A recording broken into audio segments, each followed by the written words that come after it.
it's hard to judge it fully. So we're not going to really talk about the storylines or anything as such in depth because we can't judge them until we've seen the full finale and the resolution, which I'm really hoping is good because Russell is not known for his great endings. It could be rushed. I don't know how they're going to resolve it, to be honest, because we've seen a lot of people die.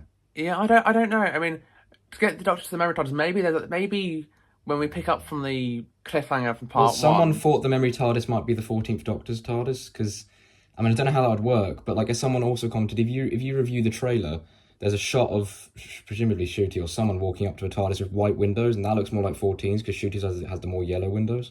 Yeah, but what if when picking up from Legends of Someday Known by Death, what if the Doctor gets fake out killed by Sutex, and he's sent to the memory TARDIS? So he's not really dead, but he was sent to the memory TARDIS somehow. Maybe. I mean, to be fair, we don't know enough about it. That's why I didn't love Tales of the TARDIS, because yeah, it was a nice homage, but like homages to different class of Doctors But it was more delving into the whole Doctorverse thing that Russell wants to do, and it's hard to tell if he's serious or not about it. No. Like, he wanted to have a whole thing where it was different universes where Doctors grew old. That's the whole point of why they were old. Fair point. So, yeah, when it comes to Legendary Ruby Sunday as a story itself, I really liked how they misdirected us with the old anagram, where they started off with intro. Susan Triad. I didn't fall for it, but a lot of people, were like, wait, hold on, so this episode is just going to focus on the Doctor's granddaughter. It's like, yeah, it's good mislead.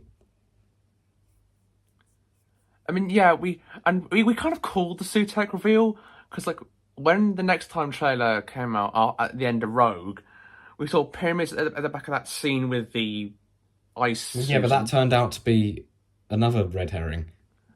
And that Russell technically double bluffed us. Yeah, and we saw sand in the trailer. We thought sand, pyramids, Sutek.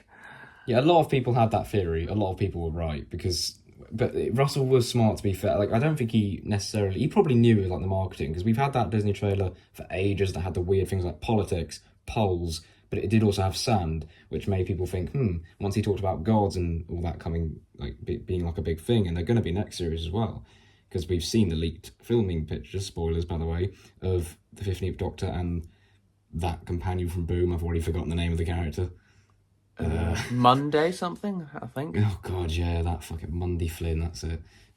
Yeah, we've seen the pictures for a while now of them, and it said Harbinger on the thing. It's a historical, so that must still mean there's still going to be gods. I think it's going to be just an ongoing thing for his entire run, I think. Yeah. I gotta say, the Morris, whatever his name was, the boy genius, that Morris thing. The 13-year-old, yes, the child labour for UNIT. I don't know why Kate hired him. He was alright, even though I kind of would have preferred if we had that. Shirley Ann... I think her character's called... Yeah, Ruth Madeley's character, Shirley Ann Bingham. Yeah, she was in The Star Beast and then The Giggle. And again, spoilers, but she's been leaked for filming Series 2 anyway, or Series 15. So we know her character's not been written out as such. It's a shame we didn't have a line saying that she was just off on another unit base, because, fun fact, it has been confirmed a while ago that there is multiple unit bases across the world, so... But yeah, no, he was fine as like a stand-in. It just would have been nice for some explanation on the screen. And that's another big fear everyone's got for the next episode. Are we going to get an explanation as to why the 14th Doctor isn't there? You can't say he's in another time, because he has a time machine. He could go back to the time. Like, we just need some... Yeah. If we get no dialogue explaining it, I'm going to be really, really annoyed. Yeah, it's like the Doctor and Donna are going to be like sitting at home and go, "The Doctor, there's loads of sand outside, everyone's dying." Oh, don't worry. The other me's going to deal with it. I'm retired, Donna. It's not my problem. Pass me that Wordle.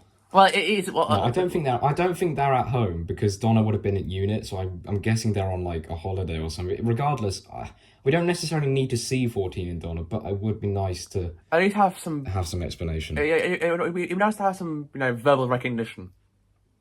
So fingers crossed. It's 54-minute episodes, so we have the time for things like that. I also hope we can have something close to Sutek's design from Pyramids of Mars in Empire of Death. Yeah, I hope that sort of dog-rat sort of animalistic, because we did have that when the mask was off in the classic story. It still had that weird animalistic thing, but it wasn't a literal CGI. I'm not a big fan of big CGI monsters. Doctor Who, as mentioned in the Unleashed for that episode, is still all about practical effects where they can be used. Yeah. So it would be nice if we got a practical... Just like a mod... Like, to be fair, you don't really need to modernise the Sutek design much. Like, it looked really good in the classic era. Yeah, it did. Just like maybe a slightly cleaner version of that would be great. I don't know if we're going to get it, but I don't know if we meant. Well, no, we wouldn't have mentioned it because me and James obviously had our big chat after we watched it when it aired or when it dropped at midnight. Like, Yeah, aired so the next day, but we've been watching these as they drop.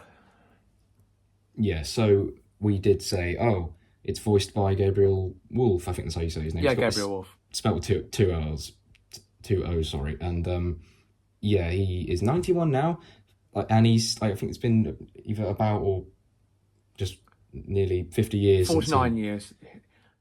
The original Pyramids of Mars story aired in 1975. Yeah, so 49 years since his last voice for Sutek, but he did voice the Beast, which was another really, technically a version of the embodiment of evil. It was really smart. Like I do love that two-parter, but he just has the perfect voice for it, and I'm really glad they brought him back because he is. I don't know if he's technically retired, but just a great voice. I'm so glad that he gets to return to this character and do another performance for it. I just hope he's not like underused. I don't think he will be.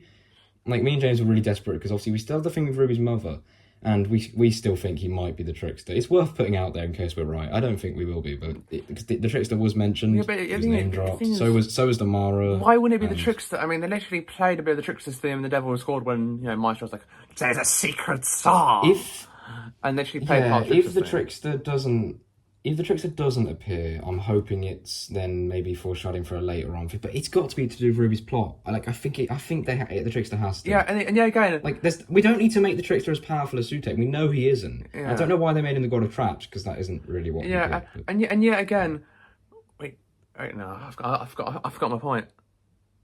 Oh no, it's gone.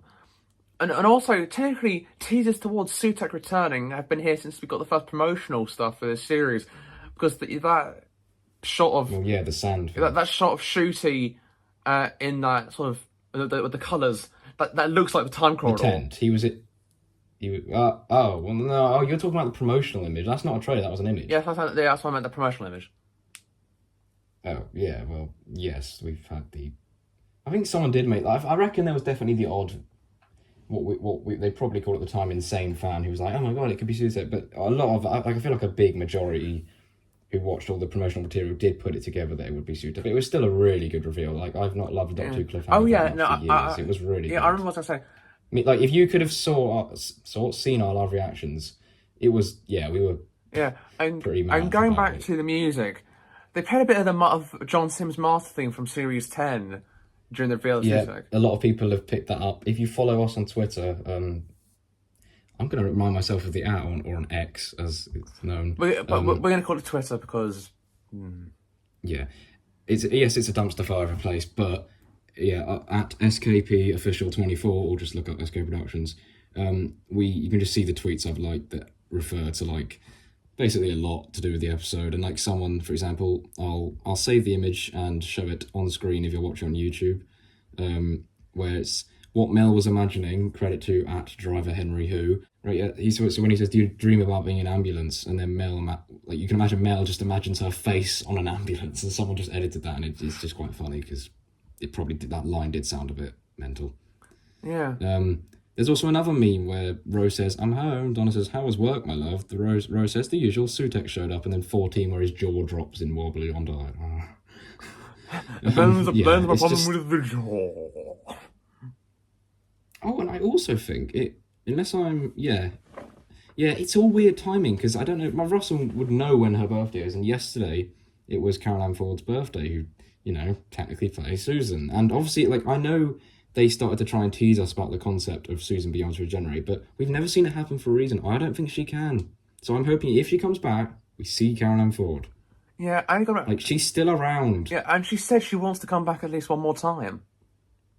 You're like, yes, okay, Big Finish just announced a new box set with her, yes, huzzah. But for not everyone, like, I'm not particularly interested in hearing her on Big Finish as such. I'd like to... Yeah. See her in live action. Let's get her in live action. Imagine if they did like a Tales of the TARDIS series 2, and it had like I had the actor Caroline Ford and the actor for Stephen if he's still alive. The actor for Stephen is still alive, right? I think he was in Tales of the TARDIS. I think they've already done that. I'm pretty sure. Well, I'm pretty sure both Ben and the actors of both Ben and Polly are dead. I mean, it's pretty obvious that Susan is back in some capacity because you can't talk about her that much and then not show her at all. But it's still funny to jump the gun like this before it's official. Yeah, because Big Finish, it's a bit weird timing that they've just announced a Susan's War Volume 2 after like 4 years called Family Ties. Like, it's just interesting. Like, maybe they've just, who knows? I don't know. But Yeah. just bits that really, like, on rewatch, really annoy me. And I don't know if you would have picked up on this. In the 50th, we literally have the notice board full of all sorts of people who've entered the Black Archive, which, again, bring that back, by the way. That was cool. Why can't we see that again? It's just a perfect opportunity to chuck Easter eggs and old props in the background. But you know how you remember the notice board with all the companions who had been in there, like Clara, and then she's like, hold on, why have you got a picture of me in here? And then she's like, oh, it's from your first visit, because obviously the memories get wiped. But I suppose maybe that's why, because they had a picture of Susan in there. Like, she was on there. So how does Kate not know that the Doctor has a granddaughter? Like, Russell either just did not watch the 50th in that much detail, or I guess the headcanon could be that because Kate left the Black Archive, she forgot. But I just think that's Russell not realising. Update from editing Shockwave on this. Someone actually, as you'll see on screen, did pretty much give what a good reason and a good headcanon would be. As you can see, did the notes on the board specify that she's the Doctor's granddaughter? It's totally possible that she knew about Susan, but UNIT just assumed she was a companion that was picked up like the others. And yeah, let's be honest, that is pretty much the only way it would work, and it can work. So that's just, yeah, I think we can assume that's why she was unaware, because it was still a nice moment when she found out. Like, it was a nice touching scene between the two.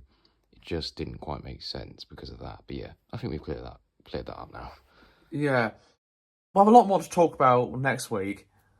So, yeah. I rate it a solid 9 out of 10. I'm not going to rate the episode because for me, it's not singular. Like, I'll rate it when the full story is complete. Like, this was essentially just building up tension for an entire episode, and it was done well. But I just hope if it pays off, then I'll rate it. Whatever. Fair point, yeah. So yeah, I hope you guys enjoyed the episode. And that is it for this week. So it's goodbye from me, and it is a goodbye from him. Goodbye.